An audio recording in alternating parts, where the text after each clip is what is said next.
Varanasi event తర్వాత నుంచి రాజమౌళికి చాలా హేటెడ్ వచ్చింది. ఎందుకు? నాకు దేవుడి మీద పెద్ద నమ్మకం లేదండి. నాన్నగారు వచ్చి ఇందాక హనుమ వెనకాల ఉంటాడు, గుండె తట్టి నడిపిస్తాడు అని చెప్పారు.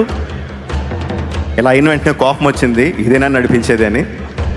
Rajamouli prestigious project Varanasi. దీన్ని మామూలు మూవీలో లాంచ్ లా కాకుండా 1 year కొన్ని వందల మంది నిద్రలు మానేసి ఒక ఫెంటాస్టిక్ ట్రైలర్ ని రెడీ చేశారు. దాన్ని ఆడియన్స్ కి చూపించడానికి కొన్ని కోట్లు పెట్టి 100 feet LED స్క్రీన్ ని రెడీ చేశారు. దాన్ని చూడడానికి కొన్ని వేల మంది మహేష్ బాబు ఫ్యాన్స్ అండ్ ఎన్నో ఇంటర్నేషనల్ మీడియాస్ కూడా వచ్చారు. రాజమౌళి ఎంతో కష్టపడి చేసిన ఈవెంట్ లో ఒక స్మాల్ గ్లిచ్ వల్ల ట్రైలర్ స్క్రీనింగ్ 2 hours లేట్ అయింది.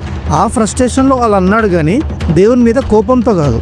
దానికి మీరు సక్సెస్ వచ్చింది కదా, ఈగో పెరిగిపోయింది అని ఇంకా ఎన్నో చీప్ కామెంట్ చేస్తున్నారు. కానీ రాజమౌళి మూవీస్ లో దేవుని ప్రజెన్స్ ఎలా చూపించాడో మర్చిపోయినారు మీరు.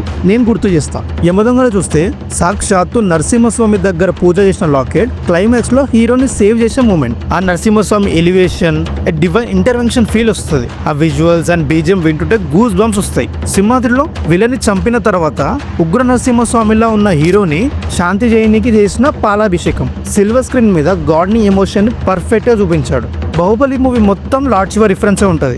రాజమౌళి గారు ఎక్కడ ఈవెంట్ ఫెయిల్ అయిపోతుందేమో అని బాధతో ఉన్న ఒక్క మాట ఎక్కువ అర్థాలు చేసుకుని ట్రోల్ చేస్తున్నారు. ఈ వీడియో చూసైనా ఇక ఆపండి.